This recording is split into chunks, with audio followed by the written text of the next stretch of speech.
Hi, you're watching Guitar TV, and today we are here with Pete Thorn in support of his record, Guitar Nerd. Hey, hey. This is an amazing album. It has just so much juicy guitar licks and bits and pieces. Thank you. Yeah, I'm honored to be here. And we're going to play some selections from Pete's record and maybe talk a little bit about some of the sounds and tones and where it's all coming from. And couldn't be more thrilled. So, here we are. In my home studio. Yeah? Tell us a little bit about this studio while we're here. Okay, well really it's a dining room. It's pretty low key. Essentially, what I do is I've got all my amps here on one side of the room, and I've got a bunch of pedals and all my guitars over here, and just a limited selection of stuff. I've got a cabinet isolated in a closet that's mic'd, and that's it pretty much, and that's how I made the record. Just home studio style. So, but I find these days it's great. I mean, as a guitar player, it's really empowering, you know, to be able to do so much with so little, you know. Mm-hmm. You get a couple good mic pre's and a couple mics and throw a cab in a closet and mic it up, and you could be anywhere. You could be in Ocean Way Studio or something. Right. Can't really tell the difference to my ears anyway. So. I can give our viewers a little brief background. I'm sure you can add to it. Yeah. But Peter is a touring guitar player. He's played with Chris Cornell, Melissa Etheridge. He's played with just tons and tons of people, and just has that sound, that dialed-in sound that, you know, makes him a first-call guitar player. And in addition to touring, Pete also does several demo videos for guitar equipment and manufacturers. So he's got, I'm looking at it here and we'll show them later, but plenty of very cool pedals that I'm sure you guys would love to geek out and see yourself. Maybe you can tell us a little bit about some of the artists you've toured with, so my bio can... Sure. Yeah, I guess I started touring probably about 13 or 14 years ago, something like that. And it's sort of a slow build, you know. You start with kind of newer acts and whatnot. And I come from being in bands and whatnot. And I'd done the in a band, make a record, go on tour in a band sort of cycle, you know, for like starving musician sort of thing for quite a while. And I guess I just reached a certain point where I thought, you know, I want to make a living doing this. And so, you know, an artist will make an album and need to go out on the road and put together a band if they're a solo artist, you know, so they essentially hire sidemen. So I got into doing that. And the first fellow that I toured with like that was Adam Cohen. So it was Leonard Cohen's son. And that was a great experience. We had a lot of fun. And I just, you know, I ended up playing with a lot of different people over the years. One gig led to another. I toured for a long time with a guy named Robbie Draco Rosa, who's a fantastic artist, and then I went to Jewel after that, and then Chris Cornell came about in about 2007, and did that, and then Melissa Etheridge, and it just kind of continues on, you know. Sure. So. Absolutely. Yeah. Well, I am so excited to be here. Tell us about this first track that we're about to play from the record. Revenge of the Nerd. Okay. It kind of embodies what the record is all about to me. It's kind of, I mean, all right, if you look at the record cover, I'm like this goofy 10-year-old kid on the cover. This is me at Sears when I'm 10, you know, and I'm like, I want to go take a picture with my guitar, Mom, and so, you know, and I just thought, God, I'm still kind of just a nerd for guitar. That's like, I'm basically the same dude. So, anyway, the track is like, I called it Revenge of the Nerd, and it's kind of like a slam and rock and roll track, and yeah, essentially it's pretty heavily layered, and it was just a lot of fun to do. It was really maybe the turning point when, you know, I was recording a lot of stuff at home, and I did this track, and I thought, I should make a record of this stuff. You know, this is sounding pretty cool, I think, and I want to share it. So that's, yeah, so the track was really that was the turning point when I decided to do a bunch more and make an album out of it. Very cool. So. Well, ladies and gentlemen, you are about to hear the first track on Pete's new record.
back, and we hope you enjoyed that.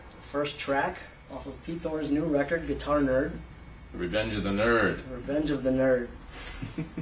I loved hearing that. That was great. I hope you did too. And in hearing it, there's just so many different layers and so much happening. And I know that you may have mixed this yourself, right? Yeah, I mixed that one. Yeah. Yeah, tell us about that process, because after you get all your tones and everything, how do you kind of arrange it? Well, it's kind of like I sort of consider myself like kind of like a hobbyist engineer, you know. But but I love it. I love engineering and mixing, and so basically, you know, there's 3 songs on the album mixed by Bob Clearmountain, which is pretty heavy company because he's done such crazy stuff. Which thank you, Bob, because you know I can't believe that he actually ended up doing it. It was great. But that really made me rise to the occasion because I had to do the rest of it. And so I just kind of, just through asking questions and, you know, learning about things online and stuff, and just sort of made my way to being able to a place where I thought, okay, I can do this. Like, I had the confidence to mix myself, essentially. And a fellow named Ross Nyberg, I should mention, mastered the album. He did a fantastic job, so that has a lot to do with the sound too. But it's just really exciting for me to be able to do something. The concept was really, this is what I've got. It's just a little bit of stuff. Let's take it as far as I possibly can and do as much as I can on my own. You know, mixing, recording, engineering, playing as much stuff as I could. You know, I programmed a lot of drums on it. Stuff. I just wanted to see how far I could go with it. So it was really an exercise in that. It's amazing. Thanks. I think it sounds perfect. Thanks, Steve. I appreciate it. Yeah, I did. I do. It was a lot of hard work, so I appreciate it. Yeah, no, for sure. And, you know, in making this record, you know, did you come at it from the angle of, well, this is going to be primarily a guitar-based record, or is this going to kind of be like an all-encapsulating record? Yeah. Really good question. Basically, a few years ago, Steve Stevens put out an album. And he's a pal of mine, but before I'd ever met him, he put out this record called Memory Crash. And it just was like a real inspiration. It's kind of more in the, I like to think of it as more in the 70s sort of Jeff Beck style of instrumental guitar albums. For a long time I thought, I don't know, should I make an instrumental album? Is it cool? Is it not cool? Kind of worrying about all the wrong stuff. Yeah. Like I should have just been like, this is me, this is what I do. For some reason Steve putting out his record was the inspiration for me to say, hey, I'm just going to be me and do what he did. And so I really like melody and songs, and no matter what, I like to kind of weave a strong melody and throughout, you know, what I do and whatnot. So that was really, yeah, it was an instrumental guitar album I wanted to make with no vocal songs on it, but really strong songs. I wanted them to be memorable. Even if you're like blazing, I wanted to come back to like a theme all the time, you know, just so that that's just my favorite kind of instrumental guitar music. When I think about the guys that have persevered through the years and really stuck around, you think of guys like Vai and Satriani and Jeff Beck and Eric Johnson and those types of players. They've got songs, memorable tunes with melodies, you know, even though they can blaze. And so that was really, that's kind of where I come from, I guess. Awesome. That's the kind of record I was aspiring to make. Yeah, I think that's proof in the pudding right there off of that first track. You guys don't even need to hear anything else. Absolutely. Well, that was a pure joy to hear that, and I know we're going to play another one now. Yeah. Tell us about this one coming up. Okay. So this is a completely different type of song, really. It's much more mellow, and it's kind of interesting because this is probably the first song I actually started on the record without knowing I was starting a record. Way back in 2005, I had bought like a Mac laptop and a little interface and stuff and started demoing stuff. So the main melody in this song that you hear right off the top was that. It was recorded like on that gear way back in 2005. It just started as a little demo. And I ended up liking it so much that I thought, I'm going to build around this and make a song out of it. And I never even replayed any of that stuff. So the main melody, through kind of the body of the tune, and the first solo is all guitar DI into like plugins in Logic. And Clearmountain actually said to me, because he mixed this one, he said like, what amp is that, man? That sounds amazing. And I'm like, I got you. It's Guitar Amp Pro Logic. So it's actually like a modeler. I use real amps on most of the album, but there is some modeling stuff, and that melody was that. So then I had to go back once I'd finished the song and actually play the last verse and kind of try and match the tone, because I'd done it 5 years earlier and lost all my settings for the plugins and stuff, you know. So I actually used an amp and just tried to match the tone. So listen, when you're listening to it, see if you can tell that the last verse actually, it was played 5 years. It's like the longest song to record ever for me. Probably 5 years to record this song. But so it's 10th Street, and it's one of my favorites on the record.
We're back. We're live and we're laughing. We're back and we have John Button, who played bass on this last track. Hello, my good buddy. Yeah. Tell us about how the process worked with having a home recording studio and then having John play. Okay, well essentially it's like this.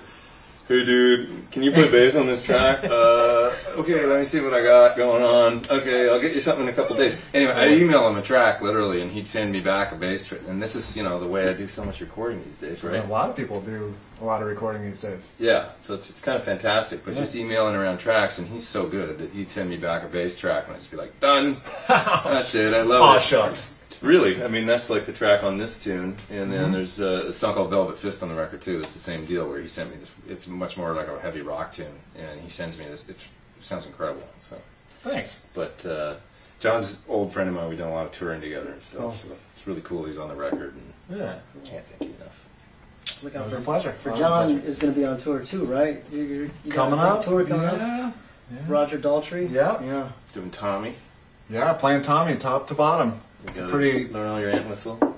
Yeah, or something like that. I don't know if I, comp the and nobody can be Entwistle. So Right, I kind of do my thing and pay a little homage to him, but it's fun. It's great. And I noticed you're holding this amazing guitar. Yeah, this is my 335. This is my 335. So I love this guitar. I bought it about 10 years ago, and yeah, we should tell the story of the headstock break. This guitar's had 2 headstock breaks. This poor thing came off. One night I took it to a gig as a backup, and I wasn't even going to play it. I just thought I needed another guitar in case I broke a string on my Les Paul, and I thought, I'll take that one, Yeah.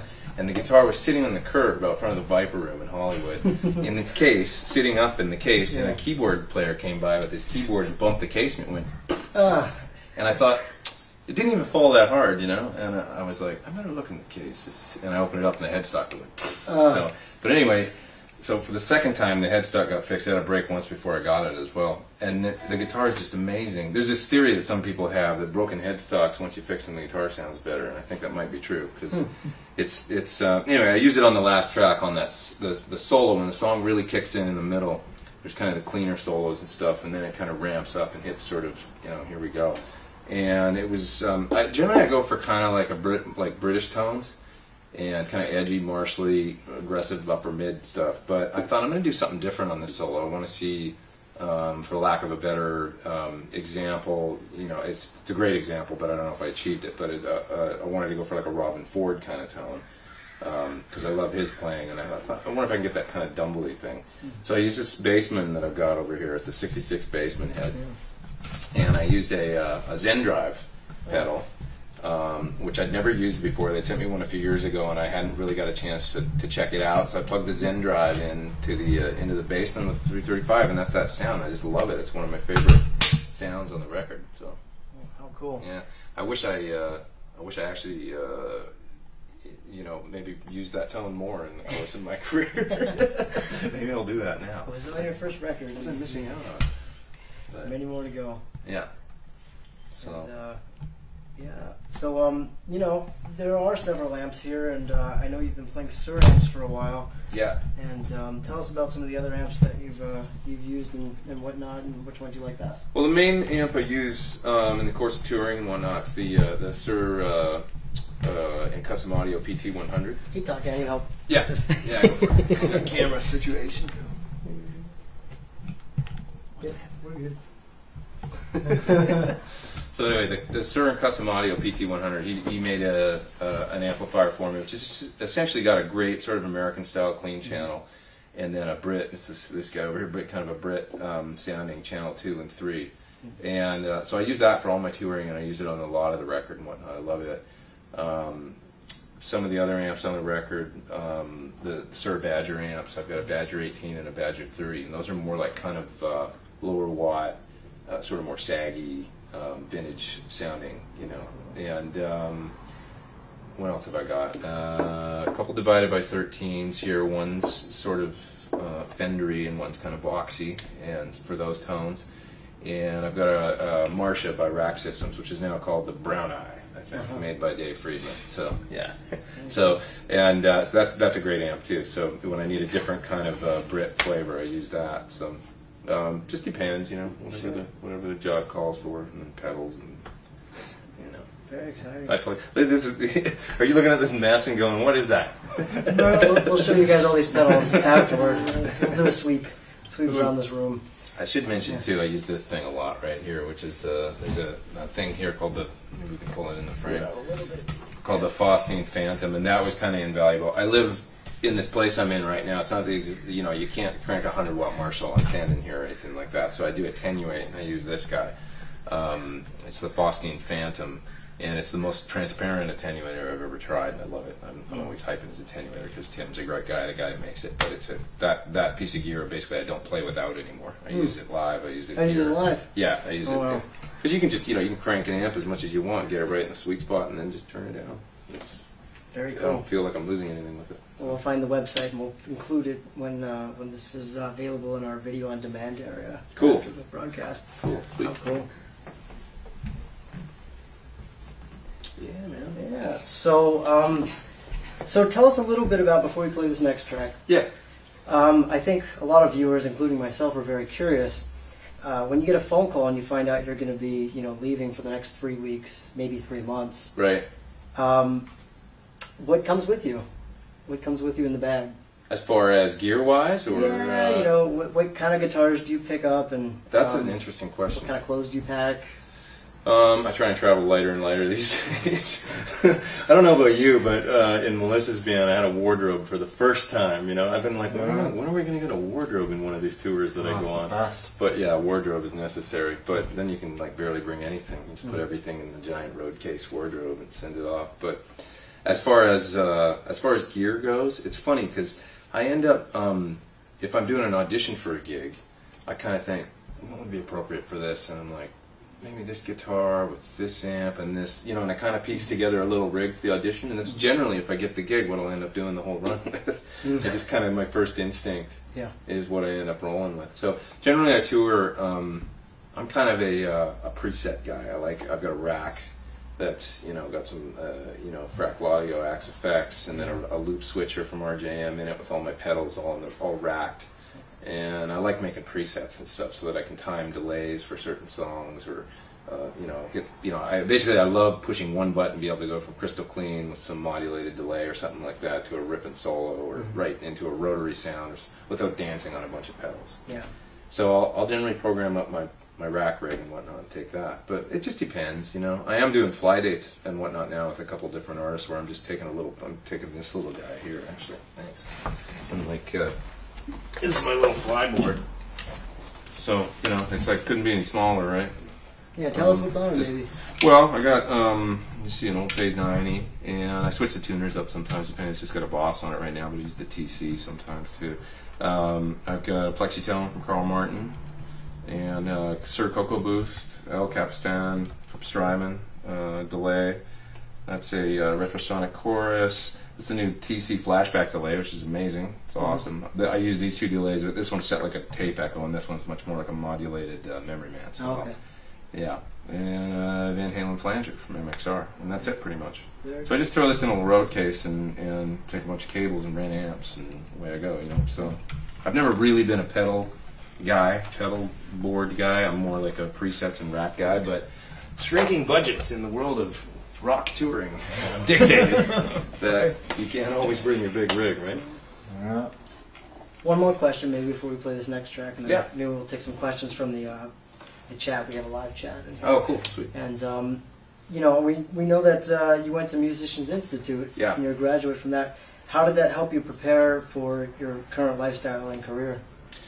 That's a really good question. MI, had a stigma for a long time, I think, as being like, I don't know. There was like like it's not the real world or something. I remember when I was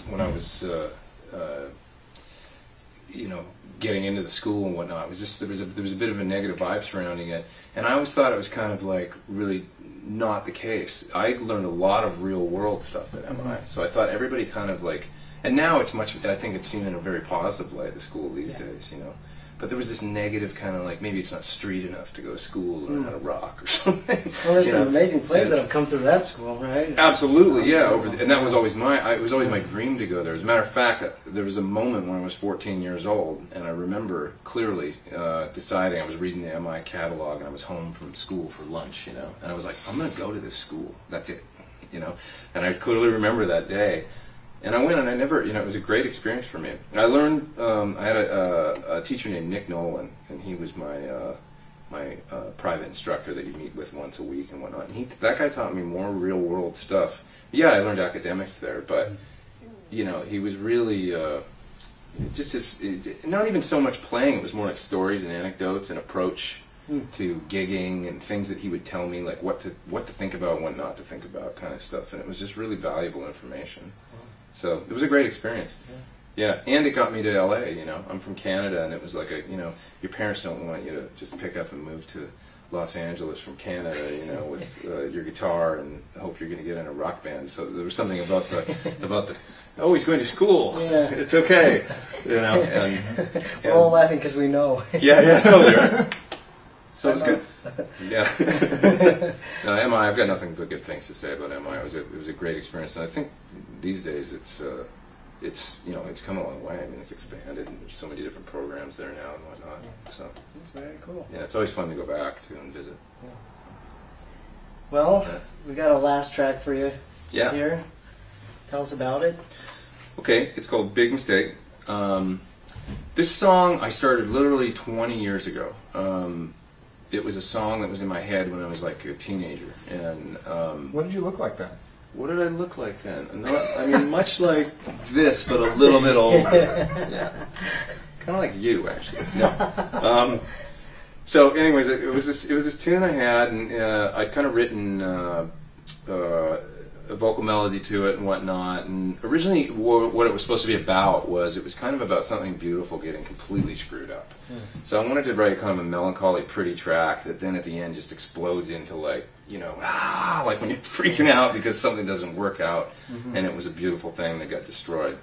And it never ended up getting cut as a vocal tune or anything. And all these years later, I was trying to find a track that closed the record out. I was like, what am I going to do? And I was like, what about that old song? And it was all in my head, and it just came out, and I started cutting it, and I just love the way it turned out. It's another Bob Clearmountain mix, and I think it goes really from it starts out kind of mellow, and then just goes into explosive at the end. Also, Jason Freese played some amazing keys, and some cool moody piano and Chamberlain and stuff like that on it. And it's Blair Sint on drums, who's my bandmate in Melissa Etheridge's band. He plays drums. He's fantastic. So Very cool. yeah. So We're honored that you're sharing with us, for certain. Thanks, Ben. And all right, Rob, let's hear number 3.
big mistake.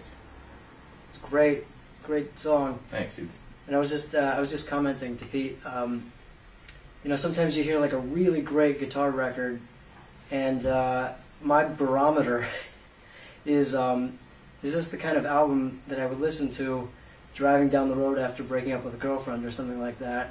Oh, that's a good song for that. That is a good song for that. Yeah. And it's got all the juicy guitar parts, and your brain is wired to the fretboard while you're hearing all of it. But you also really feel there's a moment, and it's really well orchestrated, and Thanks, man. yeah, I mean, it really does something. And Really, that's what that song is about. Mm. It's supposed to be about a relationship gone awry that was beautiful, you know? And so it's supposed to start in a, you know, mellow, melancholy, and then just get, like, angry at the end. Like, emotional. So that's what I was going for. There's a lot of power in that, yeah. Thanks, man. I'm really excited. And we're holding 2 guitars at the Yeah. moment. And tell us about this one that I'm holding. Okay, this I got from Ed Van Halen and Matt Brook at EVH Gear. So that guitar is really special to me. It makes me play a certain way. And there's 2 tracks on the record. Actually, the solo on this last song, the second solo where it really busts out and gets crazy. That's the Wolf King, as well as Perplex. The whole song is this guitar.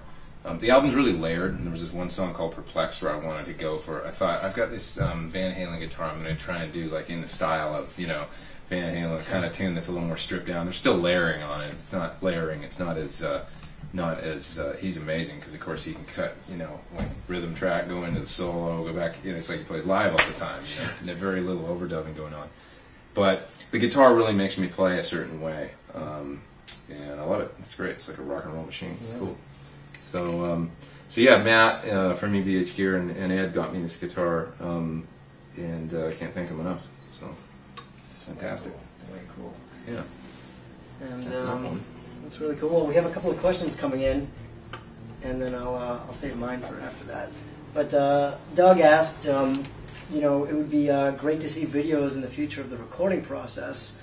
I find as a musician looking to start a home recording, you can get swamped with a million ways to get it done. Okay. Yeah. So maybe, you know, tell us a little bit about the process. A lot of people ask me how I do it, you know, and it's funny because you're pretty much seeing everything here. I've got a simple setup with API mic pre's, and it's also an A to D converter, and that runs into my Apogee Ensemble interface, and then I use Logic on the Mac for my software, and that's it. Really, I've got the Atom or ADAM, I don't know how you say it, Atom monitors.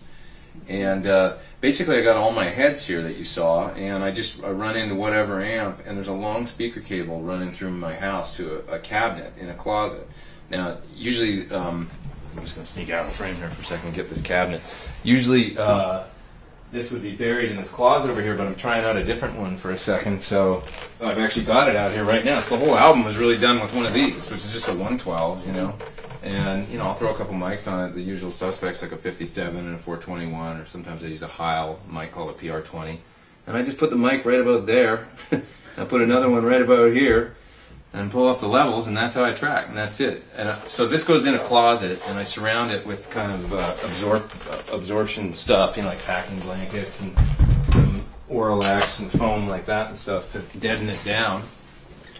And that's it. I mean, there's nothing to it, really. Other than that, it's all, I think, in how you dial up your amp and in your hands and what you play, you know. It's great advice, especially, you know, there's so many things out there that you can buy and experiment with, and that all adds flavor, but I think the real magic really is just in the hands, and yeah, it's a fairly simple setup, but it's very effective. Yeah, a good chain is important. The one thing I found is when everything went digital, you know, it used to be when you could record analog, it was very forgiving and warm and juicy and everything sounded great. When you went digital, everything sounded like a mirror image. There was nothing added, nothing well, maybe in the beginning there was stuff taken away, it wasn't so hot, but nowadays it's like it's so clean and so good that you need to approach it like it's just going to be a mirror image of whatever you put into it. So, nice mic pre's, nice microphones, a great amp, use a good speaker, you know, but beyond that, it's really about what you play. I see. So, that's great. Yeah. Had another question here. Well, someone asked, what did you use for drum programming? Yeah, I should mention that. Stephen Slate drums. So go to StephenSlateDrums.com and check out his stuff. He's a great guy, and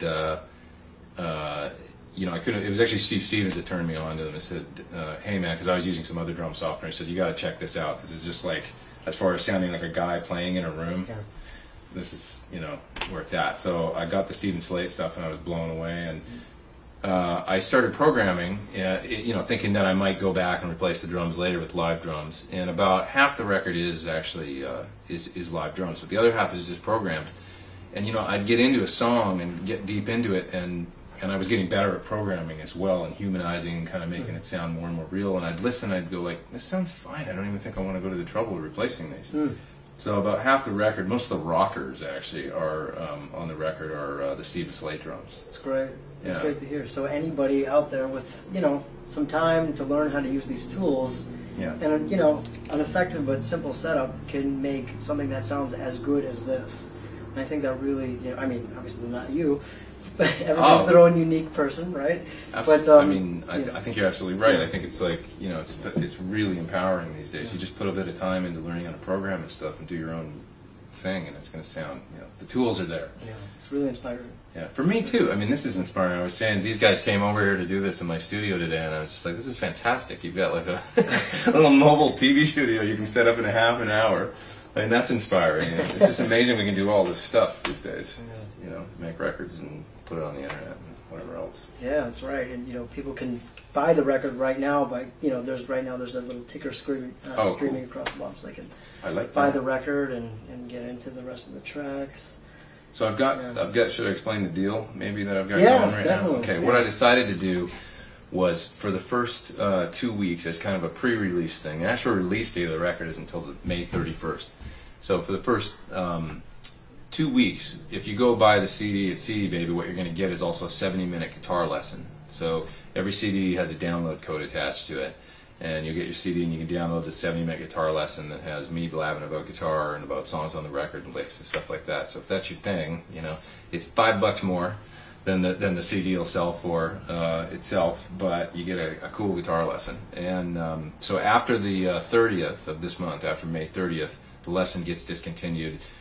It'll become just a regular CD release, and it'll go to iTunes and Amazon and everywhere else that you can, you know, download music from. Right, right. So it comes with information, maybe some of the stuff that you did on the record, exactly. Some of the licks. You know, it's really great. Yeah, I go over, I bust down a solo completely, and then one complete song as well. So that's great. Wow. Yeah. That's really good. So you guys can go get that just by clicking on the bottom of the player there. Let's see, any interesting questions here? Oh, Amanda from our team says hi. Oh, cool. Hello. She makes us sure we all behave. Greg Nash asked if you do any guitar clinics.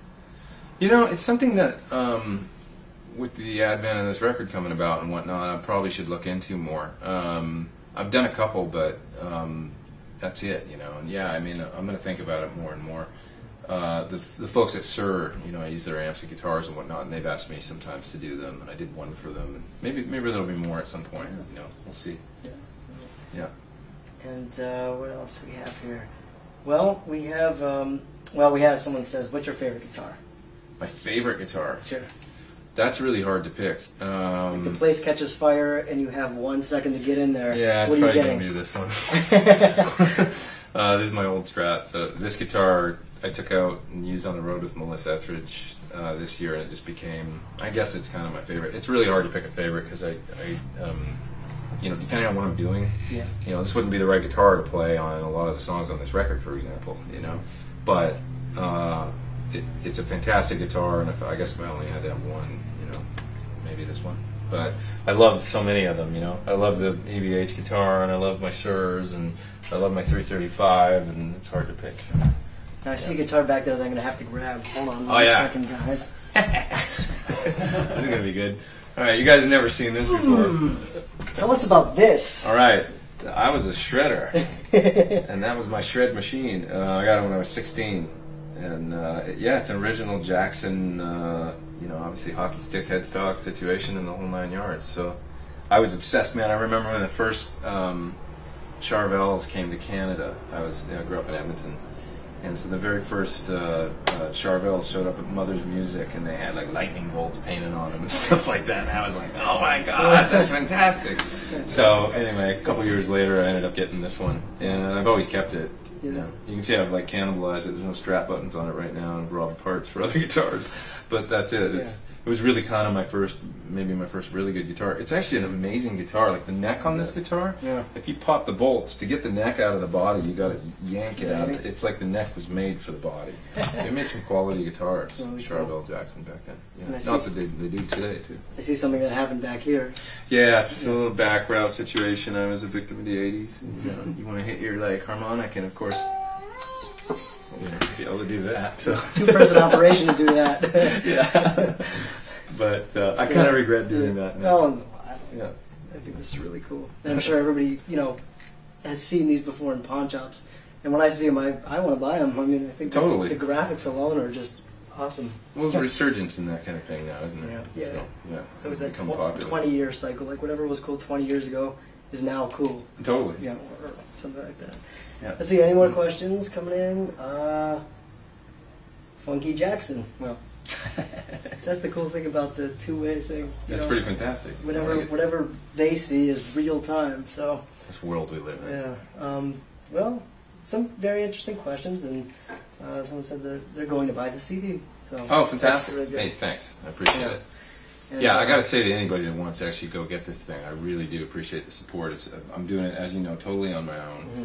So it's just really exciting. It's fantastic we can do this thing that you guys had me on. And it's exciting for a guy that's always played with other people and kind of known as a sideman more. This is all new to me. So, right. So what does that feel like now that you have, you've been a sideman, so to speak, for years and years, over a decade, and now what does it feel like, the next time you go on tour to know that you have your own product, you have your own record?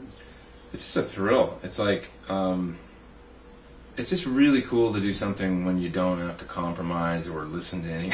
I mean, I didn't listen to anybody else, or I don't mind that. I can play that role, and I do it all the time, But what a fun thing to be able to kind of just do whatever you want to do, and not worry about whether it's cool or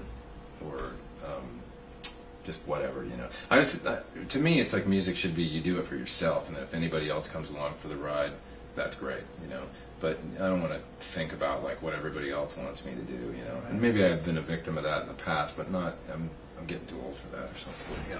I just got to do my thing. Yeah. So no, it's really fun to just be able to finally have something that I can say, hey, this is all me, and here it is. If you dig it, that's great. So that's incredibly inspiring, I think, for all of us to know that you can put your mind to something, and you might have some ideas even a long time ago. I'm sure people record, little ideas on their webcams, nowadays, and you have a little idea, and you record 30 seconds of it, and you store it maybe in a folder that you might not see for like a year. Yeah. And you come back to it, and you can create your own record. Yeah. Just by chipping away at it, and well. Yeah, which is exactly what happened with this one. It was really like years before I ever thought, hey, I'm going to put on an instrumental guitar record. I had these little snippets of ideas, like on 10th Street. It started as little bits of songs, and then ended up growing into full tunes. So. Yeah. Well, we wish Pete a ton of success, 1 million copies, 10 million copies, and you're watching GuitarTV, and we're just going to be doing all kinds of fun live things. Pete, I'm sure if you like this, you'll come back maybe. Yeah, I'd love to. Absolutely, thing. Anytime, please. Do maybe a live lesson, or we'll just that sounds great. Catch up with you on the road or something. And show us your stage rig and definitely. Cool. Well, I guess we'll say goodbye. All right. All right. Hey, that was a blast, and thanks for listening.